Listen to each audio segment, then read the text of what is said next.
Here we are We're again. back. Yay. A little hiatus, as you might be able to hear in Emma's voice. A little under the weather. Just It's a all right. smidge. The Hit whole the whole family fam. was. Yeah, even grandparents. We all Yeah. got taken out. But we're back and we're coming in strong with our topic today, where to start if you want to be a nutrition coach, or really it's just like any coach in Mm. general. Like this can be applied not just a nutrition coach, but a life coach, sports coach, CrossFit coach, whatever it may be.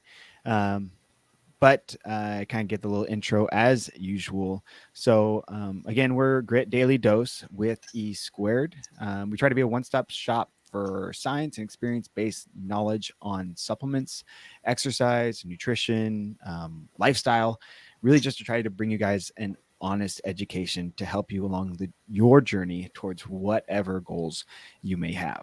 And again, today, I guess I can just go in. So you want to become a nutrition coach or So, coach in the health and wellness industry. mhm. A nutrition coach, more specific, is someone who is a master at applying methods and techniques to help a client progress towards the goals they set for themselves.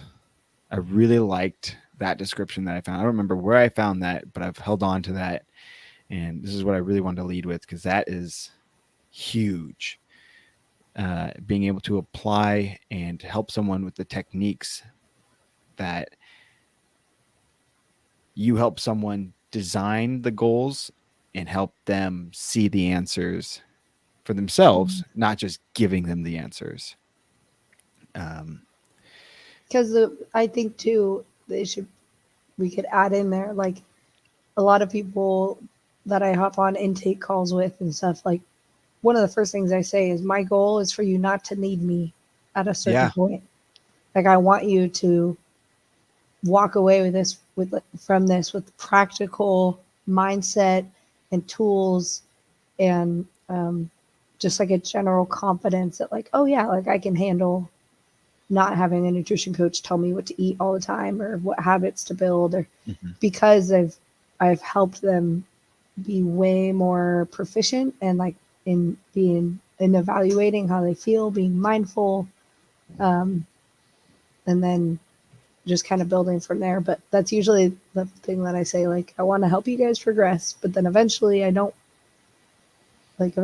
want to keep coaching you for the rest of your life, even though I love you. It's like the point is to not need that crutch forever. So Yeah, absolutely.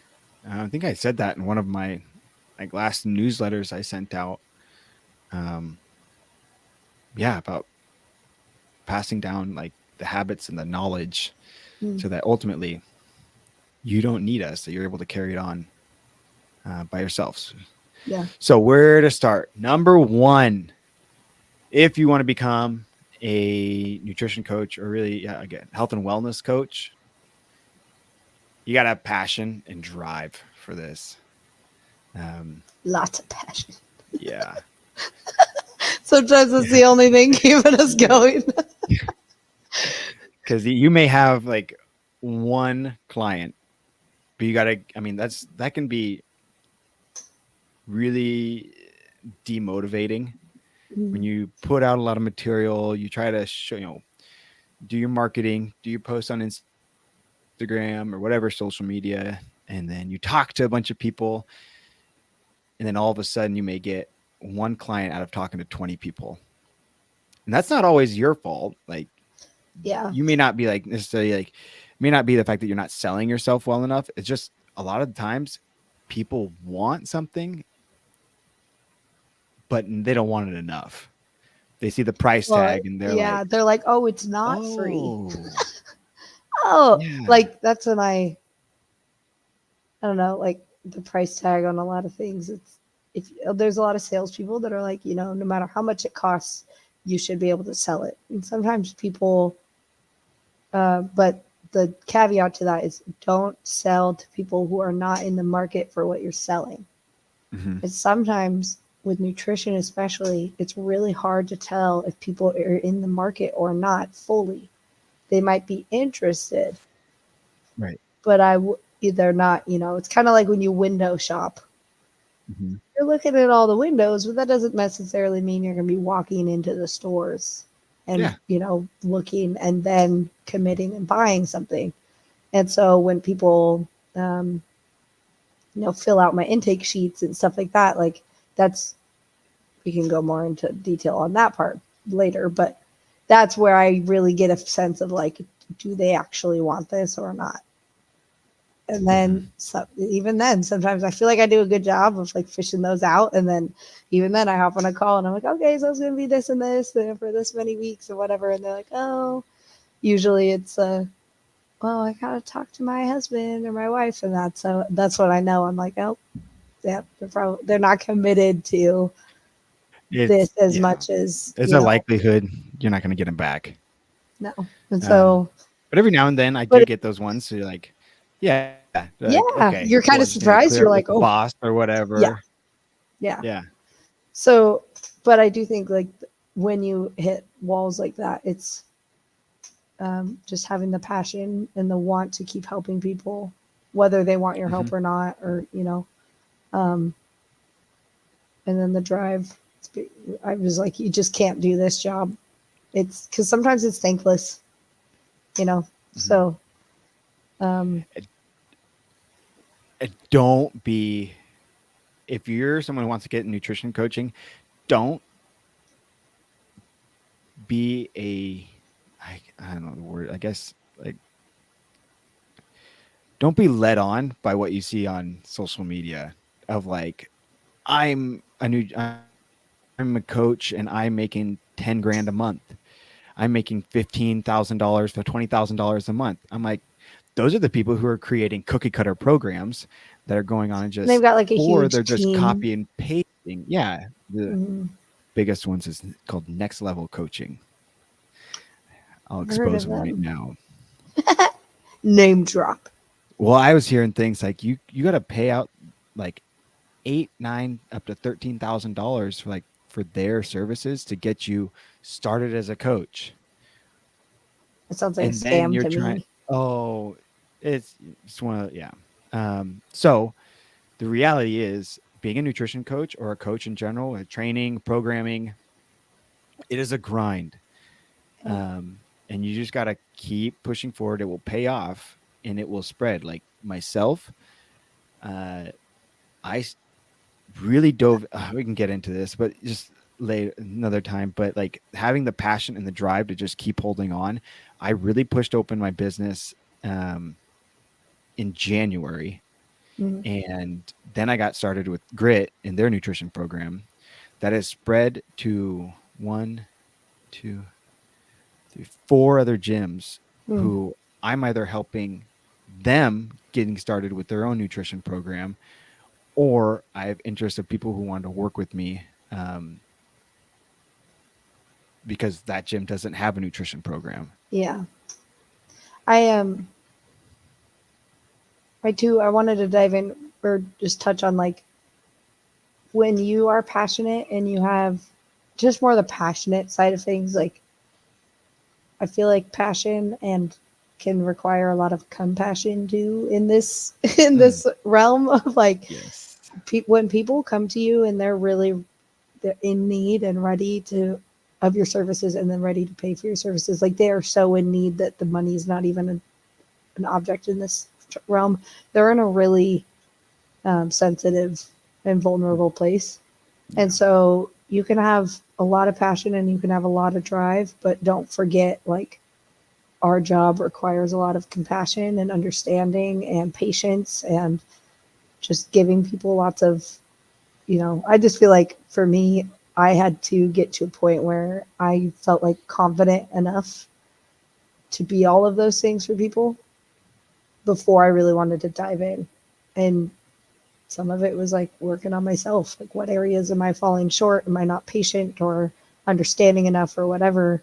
And those things can make all the difference if you want to be a successful nutrition coach. So, Mm, mm.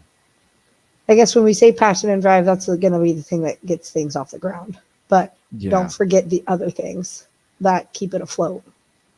So, That's perfect way to put it. Going to kind of the next portion is having your own experience or transformation. And to me, the strongest education right off the bat is going through the process yourself. Mhm. The school of hard knocks. You'll And I'm never not forget talking, it if you go through it. oh yeah. And That's I'm for not sure. talking about just dropping 20 pounds. I'm talking about having a journey and a story behind it. Not that you can't be a good nutrition coach without that. This just helps support you and gives you more validation as a coach. And now, I'm not saying go put on 80 pounds and then go have a story of that. And then lose Not it all. saying to do that. But like examples, like someone who's overweight and loses, 60 to 100 pounds, or they go through eating disorder, or the bounce back from pregnancy, like It's a very that, vulnerable time. those are the stories I'm talking about. And your demographic is going to be a lot of moms, and I'm sure, which that's going to make you have that much more validation when you do have those clients. So me personally, when I've had, I've spoken to coaches or seen on social media or whatever it may be, I don't usually trust someone who advertises coaching. Either one doesn't really have the story, or they don't have some sort of master's degree or PhD degree that has had a severe education, or major journey themselves, and that has multiple facets of at least one significant certification, if they don't have the master's or PhD. So like there's Even if they have years of experience, there's still like education that matters. The experience is really important, right? But yeah, I'll bump into people who've been like a nutrition coach for years, but like they haven't really made anything of it, or they don't have any certificates or education. Mm-mm. And it's like, I wonder what if they're really making an impact, like long term, other than a bad impact. Well, for me, seeing that someone has a certifications means they've taken, and a significant one, that means they've taken the time to go through the proper steps of an education and a testing for it, not just a $20 30-minute test Yeah. where they know, The protein's macros good. Yeah. Eat an apple or a like, day type crap. yeah. And I guess too, different experiences or different personal experiences matter a lot too. Like, someone could be shredded and I could be like, okay, well, what do you do? And they're like, oh, I'm 19 years old and I've been working out since last year, and all I eat Get is outta chicken here. and broccoli and rice. And I'm like, okay, so you and I are not on the same planet. But like that person, she, whatever, that 19-year-old is going through his own process and learning, and in 10 years, who knows where he's going to be? Probably somewhere great if he keeps at it. But in that time, like, we don't have similar experiences. He doesn't know jack shiznizzle about, like anything but being this young, fast metabolism, high energy, like Don't trust a easy. 19-year-old. So I guess that's just all that to say. Like, just because someone is going through their process and their growth and their personal transformation, whatever, the details of that also matter. Yep. So, because I know for a fact that 19-year-old has no clue what I went through with my labor, like, pregnancy, all that stuff. And if he were to try to coach me, he'd probably just be like, I don't know, eat some rice or eat a chicken. Like, I know what your problem is. Yeah, I don't get it. Yeah. So I guess it's a little bit of a asterisk there. Like, Yeah. go through your own transformation. But if it's like 18, 20 years old and just working out on your own and eating chicken and broccoli, we're probably not going to be on the same sphere. No. So, but that kind of gets into our next, like, education gets into our next portion. Like, so education, obviously, for yourself, highly encouraged. You go through a rigorous certification program that teaches you the defined roles of a nutrition coach and the limitations or the scope of your that's a practice for big one. coaches versus doctors, dietitians, nutritionists, etc., because you are not a nutritionist, you are not a dietitian. Because you don't realize, being a nutrition coach, you cannot legally write someone a meal plan, Mm-hmm. as in you eat 6 ounces of rice or 6 ounces of chicken or whatever it may be.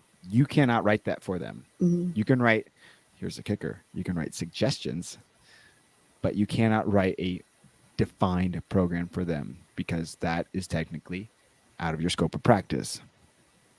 It's Anything just to add? Go ahead. it's important to add, like those little things. Like I didn't know that a couple years ago, and I was just writing meal plans for my friends, or because I had one for myself, but all of those were suggestions, right? And I wasn't even a nutrition coach at that point. I was just someone who knew Right. more about it. I just wasn't certified.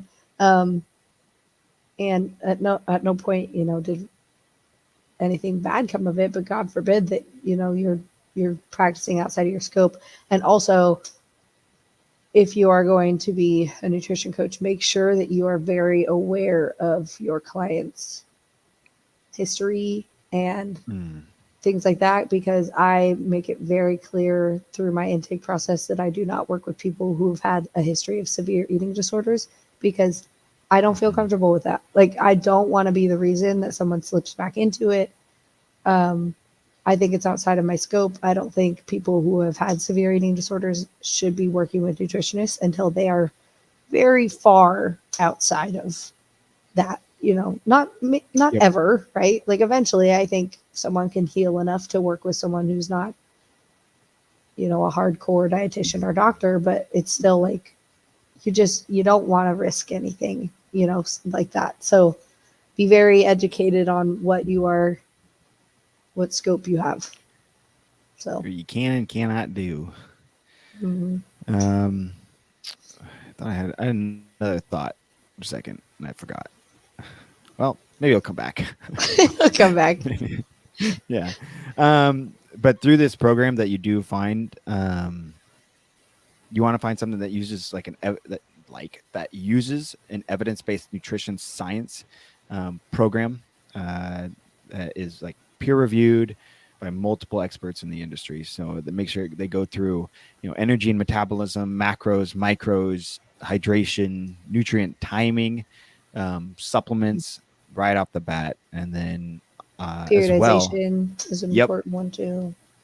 Then it goes, also, you want this program to teach you how to use behavior change and coaching strategies with your clients to help develop a long-lasting weight loss and healthful nutrition habits. These are going to be things like a program will help you with like the psychology, some word ninja, communications. Big one is motivational interviewing, being able to talk with your client about giving the positive reinforcement, especially before we go into the stuff that maybe didn't go as well, or always finding the positive when the client definitely wants to focus on everything negative. Mm-hmm. And then obviously goal setting, that is huge. That is probably on the top, because for me, I want the client to define the goal and come up with it, not for me to define it, because this is not Yeah. my journey. And then obviously you want this program to have an in-depth evaluation process to test where you're at, if you're ready, if you're not ready, and then as well have continued education available for you. Anything to add on to that for yourself? Continued education is important. It's so easy to get stagnant where you're at. Mm-hmm. I would just say like communication is so important with your client. Um, if you are not a personable human who feels uncomfortable with communication or being vulnerable, this is probably not the field for you. That doesn't mean you have to share everything about your life, because I definitely think you want to make sure that there is that client, coach relationship.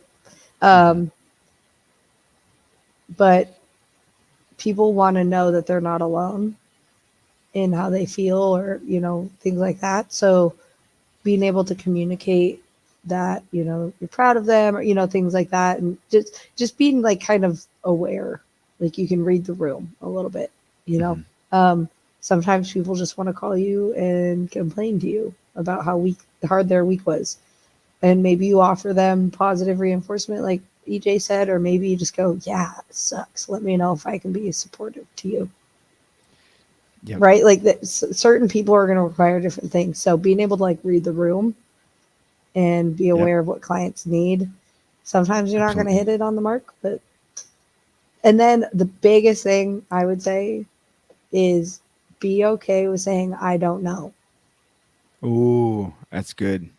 That's the biggest thing that I had to learn as an earlier coach in CrossFit. It was like certain people would be like, "Oh, why do we do this in this movement?" And I would be like, and I'd get so uncomfortable, and I'd kind of like, and I would just have to be like, "Well, I don't know, but I'll get back to you." Or I don't know much about that topic, but I'll do my research and I'll send you some stuff that I find. That's all they're asking. I mean, you don't need to know everything. They just want you to do the research for them and then educate them. Hmm. So, Absolutely. I like it. I like it a lot. Just the other thing that popped into my head when you were talking about uh, being okay with not being able to know, but it's a different topic. Learning to shut up. mm, Just yeah, just and be okay with silence. that one's so hard for me. That is so yeah. I'm You not know, good at that. because I'll be like the and let first one to say that. yeah let your client just like ask them the open ended questions and let them go. And if it's a long enough pause, try to help them expand on that open ended question if you didn't really get the answers that you're needing as a coach. But let them like pause and think, and maybe another thought will about that topic will come into their head. Just let it go, like let it roll. Um, or even if you're taking notes, that was the hardest thing. Like for me, wanting to be able to continue talking after they're done while I'm typing up the notes I'm taking, and just say, mm-hmm, and let just type. Gives you each second to think Mm, about where you're going to go with the conversation. Maybe again, they've got another thought that they want to pop into. mm-hmm. But yeah, being okay with silence, um, and learning to listen and hearing them versus just listening to them. Yeah. Uh, Anything Well, else? yeah, a lot of times when people have a nutrition coach, they just need someone that listens and hears them and understands them. And half the time, especially girls, sometimes we're just like, we don't want advice. We just want someone to feel bad for us for a couple Yeah. minutes. Um, Another thing I heard, I think it was more related to, well, it was more in like a coaching realm, but it definitely could apply to nutrition coaching, lifestyle coaching, stuff like that. I heard it earlier today. It was something like, if you are talking about yourself unprompted, Mm. you've like, did you see that? Yeah, it was like, if you're talking about yourself unprompted, like you've completely missed the mark. And I got a little butthurt about that. I mean, like, and I'm still working through on like how I feel about that piece of advice because I've always been so personable. And me sharing things about my life is not me wanting just to talk about myself. It just helps other people open up. And I've Mhm. always had that experience where I will literally get clients because I'm just an open book. And over time, people love hearing about what my struggles are or whatever. And but I heard that piece of advice today and I was very intrigued by that idea of just like not talking about yourself unless someone asks. Just always asking other people open-ended questions, hearing them, right, taking notes, remembering things about them. Mhm. Um, what do you think about that? I think it's a thing of moderation. Yeah. I think it's good to use when it comes to if they have questions regarding an experience or going Yeah. through a process. Yeah. It's good to relate yourself. Um, or if how they ask you how you do something some way, you can say, well, I've done this with X, Y, and Z client before, these guys before. Again, you're steering the conversation away from them, but you're bringing it right back in answering a question that they may have for you.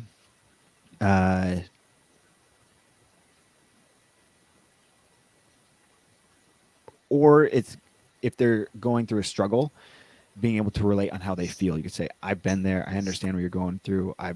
Here's the situation I've had. It gives you, like, again, I talk about validation. You're giving them some of the like food for thought of actually explaining, like, this is what I went through. So know that you're not alone. Kind of that, again, being able to be personable and relatable to them. And that's what people want. They really want to know that they Yeah. are not alone. And that's the truth. They are not. Because, go ahead. Yeah,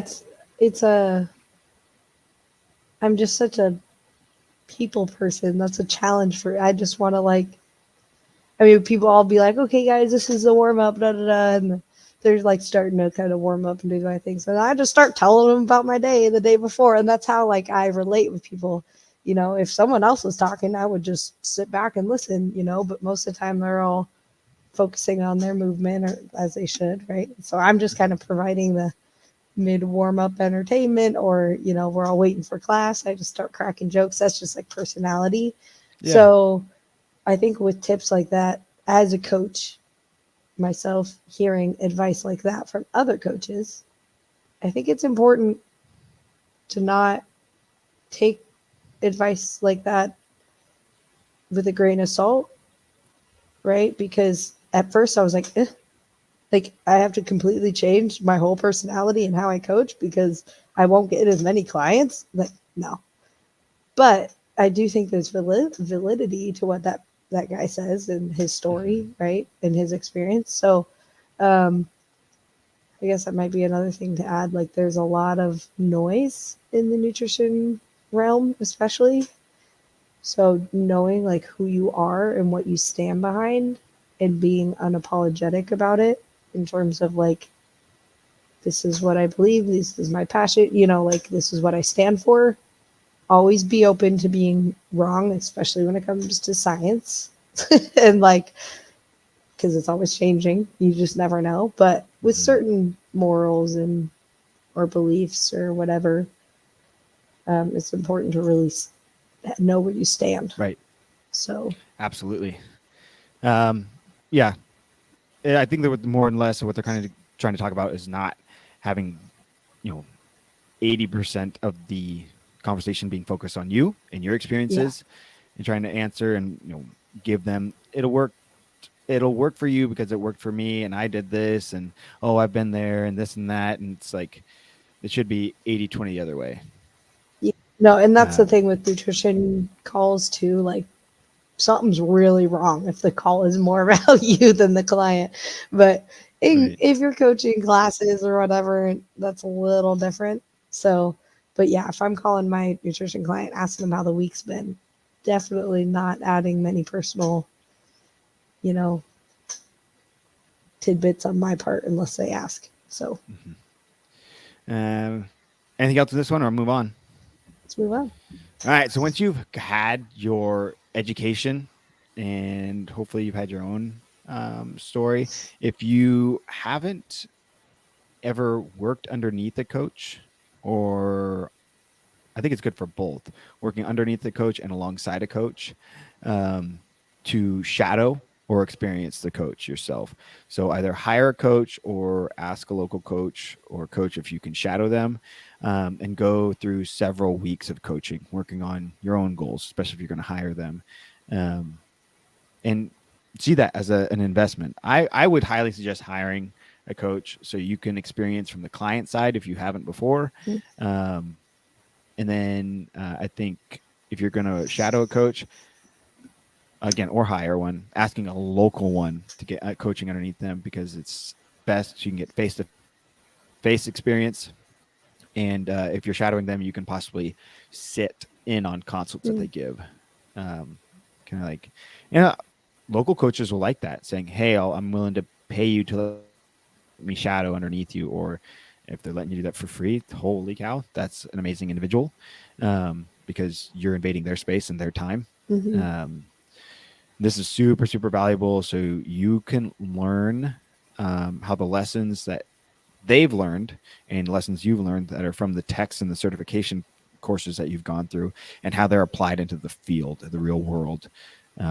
It's also great to learn what are the best practices to do and what maybe works for you and maybe what doesn't or isn't going to work for Yeah. you, or maybe what not to do. You're like, I didn't like that, what they did, so I'm not going to do that. Let's get set up. Yeah. That's, yeah, really, I think that's super, super valuable to be able to have that true experience underneath a quality coach. I think that's one of the things I accrue. Like obviously, like again, this is talking about myself, through my process. Like,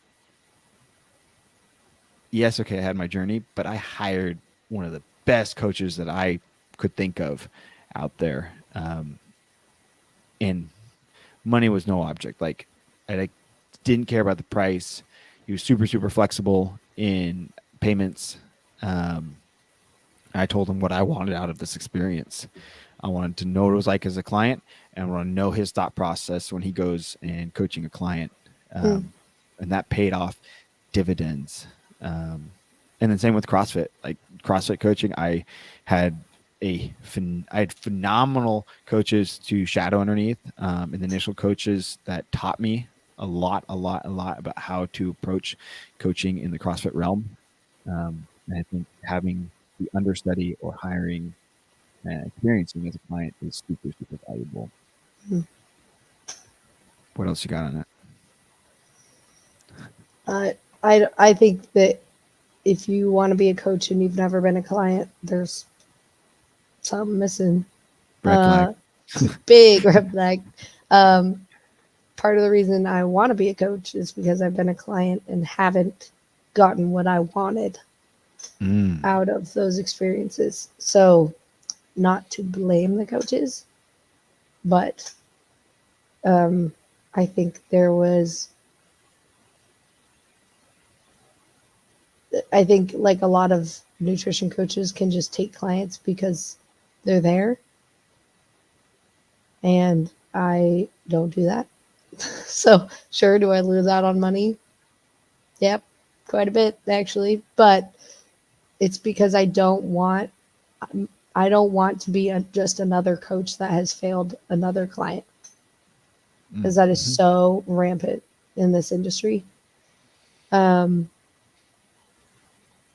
So yeah, I think, and then there's a lot of people that say like, if your coach doesn't have a coach, you need to get a new coach, basically. So something to that effect. Your coach, I mean, I don't have a coach right now, but many times throughout my career, I've had coaches, many different types of coaches, all, in all different realms. And you learn so much from having a coach.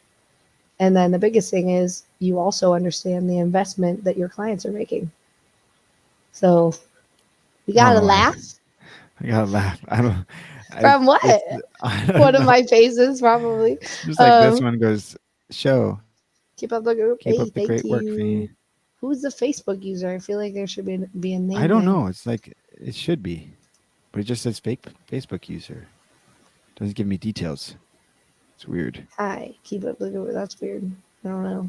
Hey, person, you should put a name there. Facebook should fix itself. Well, I feel like maybe they chose to watch it honestly. I don't know. So yeah, I guess kind of going back to like know your scope. Like, don't just work with someone because they're there.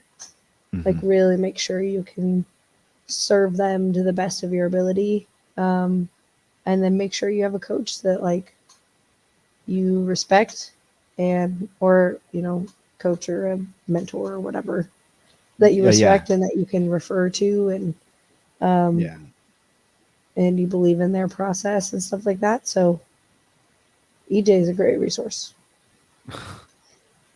I mean, there's really not many nutrition coaches that care as much as you do. So I appreciate that.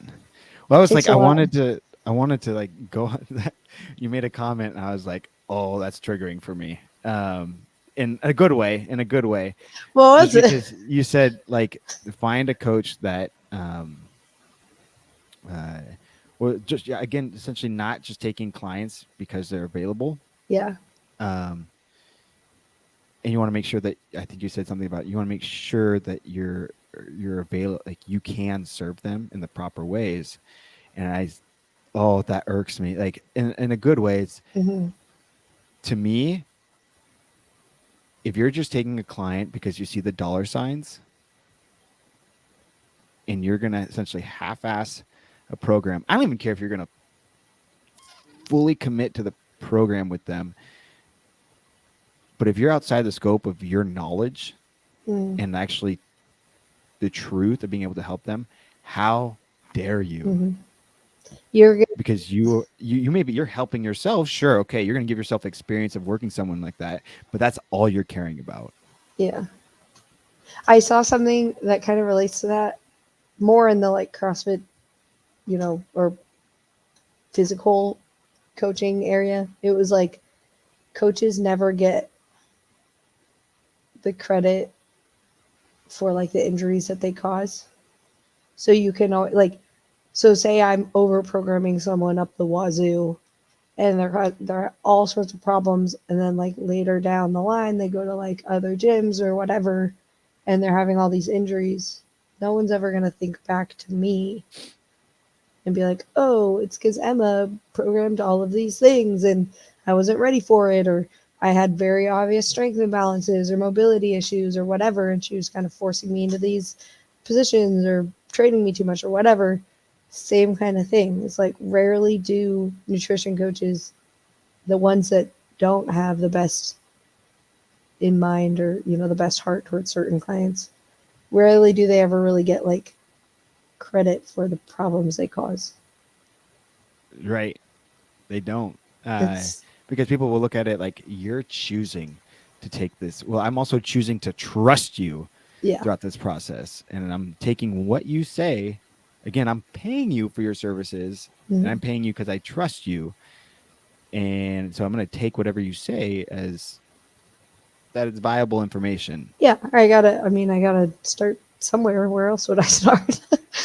Right. Yeah. So that's a good point. That's a really good point to make. And that's one of the reasons why if someone comes to me like, I want to lose 20 pounds in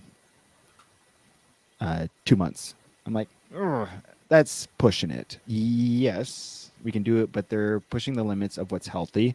And I'm going to let them know straight up front. This is not something that I'm completely comfortable with doing. Hmm. Um, can it, can we get to the goal in the timeline at a safe rate? Yes, but again, we're pushing the limits of that safe rate. And I will And how give you sustainable is that? right. I will tell them this is not a sustainable rate. This is not what I would suggest on a regular basis. Throughout this process, I will give you my recommendations and give you the coaching through it if you're looking for it. But it is ultimately your choice to take the information I give you and to roll with Mm. it. So right up front, especially if I don't 100% like what they're going about, I'll tell them more realistically, you're probably looking at 3 months for that goal. Yeah. Doing it in 3 months, we're looking at a slower, more sustainable loss, and you actually get to enjoy life a little bit more. If you Hmm. even like, we can look at 4 months, and that's looking at maybe just over a pound a week, a little more Feeling wiggle good, room. like you have Right. energy and your workouts are If still you're working good. out, yeah, yeah, Yeah. and And so we're looking out more for the client's longevity throughout that yeah, process. it's like the process based goals versus the outcome based goals is like someone gets Yeah, so exactly. stuck on one number, and then when they get there oftentimes they don't actually hit it, and then they're just in this death cycle of like never getting to that goal because your body sometimes, no matter what you do, doesn't listen at all, because it's protecting itself half the time, right? Because you're trying to freaking destroy it. So Hmm. um, the process based goals is like, okay, well, yeah, let's try to get, let's maybe shoot for 3 or 4 months, but then have stuff that we know will help you reach that goal every day or, every week, whatever. So I will show up to the gym 4 times a week. That's Mhm. something you can control. We can't control the outcome, but we can control the process. Sometimes we can't control the timeline either, but Oh we can yeah. control the process. So, I mean, there's obviously more pressing situations where it's like a season and preseason, and like you have a timeline you have to meet. Or if you're a wrestler and you have to meet a certain weight class, but that's when like extreme cases are or measures are taken. Um, Most people, though, you don't gotta lose 20 pounds in 2 months. Like, chill out, enjoy your life a little bit, learn how to have a healthy relationship with food, and Hmm. you know, so learn how to embrace the process of it, because that's what life is just learning how to walk through the process with confidence and knowing that it will get you to the outcome you want if you stay vigilant and you stay consistent and stay patient. So, yeah. And it's the same sort of thing when you want to become a coach. Mm. Just trust the process. You'll get to where you want to be if you continue marketing. And I wanted to jump back on the education. Or I guess, yeah, I guess I didn't really have it in here, but um, part of being a nutrition coach is you're going to give free education. You're going to give a lot of it. Mhm. But obviously, you're going to hit certain periods where it's like, okay, guy, gal, you need more than just this little bit of My little advice. tidbit. Yeah. Yeah. Yeah. You're asking a lot of questions. This is more than what I can give you just, Set your boundaries for talking to you in sure. 5 minutes. Yeah. Don't let them take up multiple meetings with you. Yeah. Just a constant, oh, I was thinking about this. What do you think? Do you have time to talk? I was thinking about running, these macros or blah, blah, blah. It's like, we can do that all in one meeting. And then I'm going to give you a suggestion that we should probably work together. Mhm. And from there on out, it's like, you better not take up more than like 2 or 3 minutes of my time. Yeah. Yeah. It's usually for me, it's like I'll have like one longer conversation. And then if it comes up again, I just gently, I'm like, hey, I do nutrition coaching if you want to work on it. Mm-hmm. And then I just find ways to like wiggle my way out of the conversation. I'm like, Oh, shiny they're thing. asking me again. And I'm, oh, what's over there? I like run.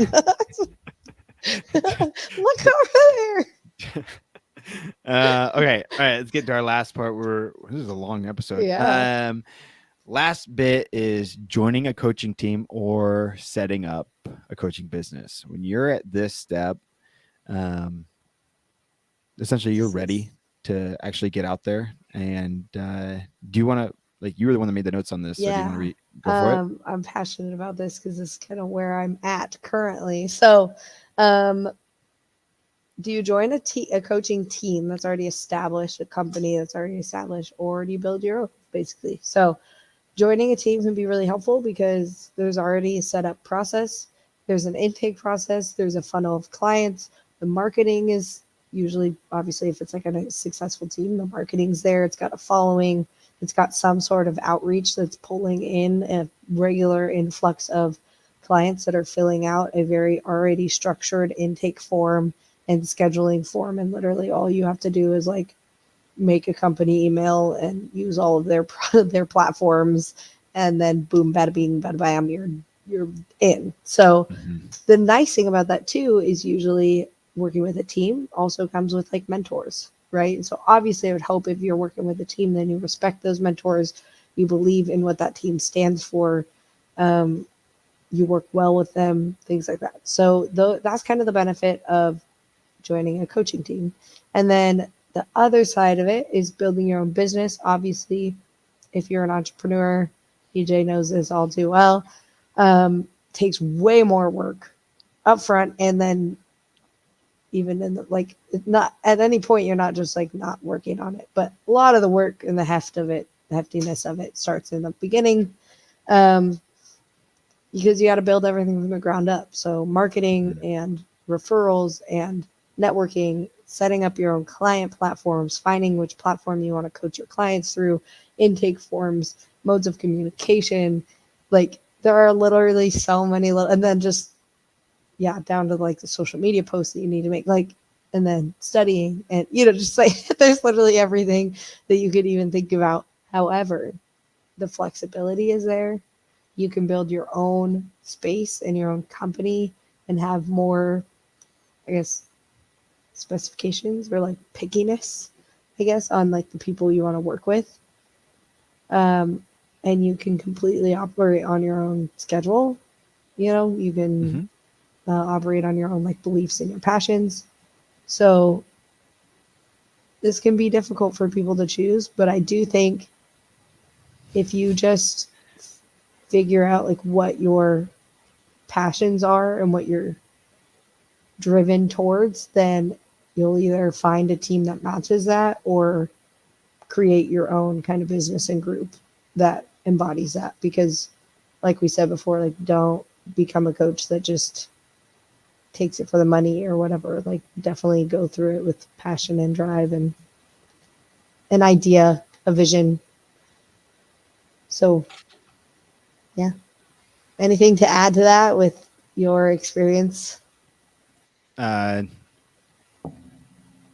so I started my business in January. So we're coming up on almost a year. I didn't start it. I got really serious about it. Yeah. Um, I'm still in a growth process. Yeah. Like there's a reason it's not like my full-time job. Yeah. Like it takes time. I wanted to go head first. This was going to be it. I realized real quick, clients do not come like Yeah. that. Um, and especially money is a thing and people will see that and it'll turn them away. Like we said before. So that's why obviously have a day job, start building this. And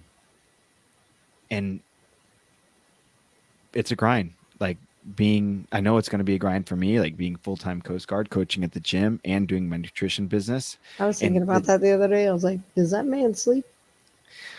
uh, yes, um, Not much. just enough.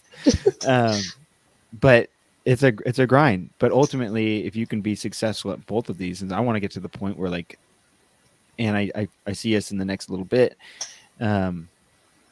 I think in less than a year with Grit is bringing on another coach, and that's what I really want for the gym. Is so someone else that, because you have two people that are essentially part-time into this, you can create a full-time position out of two people, Mm. while they're both sustaining their own lifestyles on their full-time job, and allow this thing to grow. You also have different aspects, because I don't have the answers to everything. Mhm.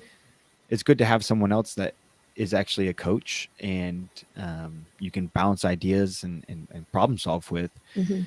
Um, I know originally, I think Randy was going to be the one that was working with me, but he's got like 3 other jobs, He's busy. and I think he's going to be getting into helping Chauncey run the gym full time. Like there's all these big changes for him, and I know nutrition coaching is not. His cup of tea. Yes, he'd be fine at it. He'd be a good Yeah. nutrition coach, but it is not a passion. It is not something, at least from I understand talking with him, it is not something that he is driven to do. A lot of other things he's rather do. So I think there's a good opportunity for someone to come into the gym and to work alongside myself and build the business. But Mhm. yeah, it is a grind. It was a grind building that at the gym. It's still a grind. And then yeah, for personal, it is definitely tough. It's not easy, but it's Yeah. fun. It's fun. Whether you have two clients or 10, it is still fun because you get to still learn differently with different clients. You're constantly educating yourself. Um, I've gotten to the point where I've got other nutrition coaches from other gyms coming to me like, how did you start your business? I want to start one here. How did you guys start the business at the gym? And that's what I want to Mm. do. Like I'd Yeah. rather have a successful mentorship, um, than just do nutrition coaching. Because if I can help other coaches grow and launch their own business, cool. That's Cool. that helps because I We like know that. what to me it's like I'm helping other people help people. Hmm. Because That I broadens learned to know, your range so much more. yeah, if I know the mentality that people are having going into coaching, yeah, I think it's phenomenal. Yep. So, That's all we got. I don't know. If, yeah. So these are kind of like the simple, like it's a little 5-stepper that we have. If you really want to get into being a nutrition coach, there's some other tips and tricks we have. If you guys have questions, obviously reach out to us. Dang it, did it wrong. There. you have to Instagram. go against the way you want to go. I know. I want to go this way Instagram so bad. handles. Hit us up on there to ask questions. Email nutrition@346greatcrossfit.com. What else? Oh, if you guys want details and like specifics on the qualities to look for, if you're going to be looking for a nutrition coach, go back to episode 10 of ours where we talk in depth on the qualities to look for in a great coach and how to be a great client. That was a really fun episode to talk about and do. But I think that's really all we have for you guys today. But all right, we'll catch you guys in the next one. As always, keep on with the goals, and we'll catch you in the next episode. Bye-bye. Bye.